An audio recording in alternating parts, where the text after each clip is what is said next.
નમસ્કાર દર્શક મિત્રો, બીએન ન્યૂઝ ગુજરાતીમાં આપ સૌનું હાર્દિક સ્વાગત છે। આવો જોઈએ આજના મુખ્ય સમાચાર। ડાંગ જિલ્લાના પ્રાથમિક શિક્ષણાધિકારીની બેદરકારીથી શાળાના ઓરડા બંધ થયા।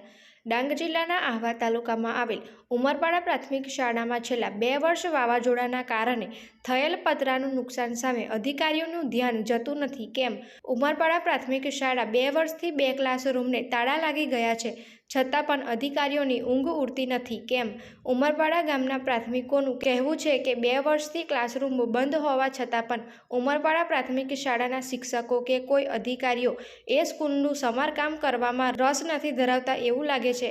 તો હવે શું ઉમરપાડા પ્રાથમિક શાળા પર અધિકારીઓની નજર પડશે ખરી કે પછી સ્કૂલ આ જ હાલતમાં રહેશે?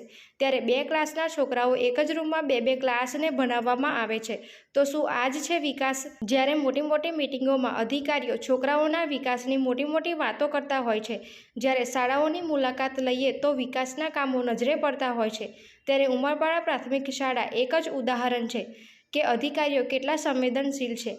તો હવે જોવું એ રહ્યું કે વિકાસની વાતો કરતા ડાંગ જિલ્લા પ્રાથમિક શિક્ષણાધિકારીઓની નજર ઉમરપાડા પ્રાથમિક શાળામાં ભણતા છોકરાઓના વિકાસ પર પડશે ખરી? તો શું શાળાનું સમારકામ કરવામાં આવશે કે પછી જિલ્લા પ્રાથમિક શિક્ષણાધિકારીઓની નજરેથી વંચિત જ રહી જશે? Reporter Vinod Pawar, BN news Gujarati, Dang.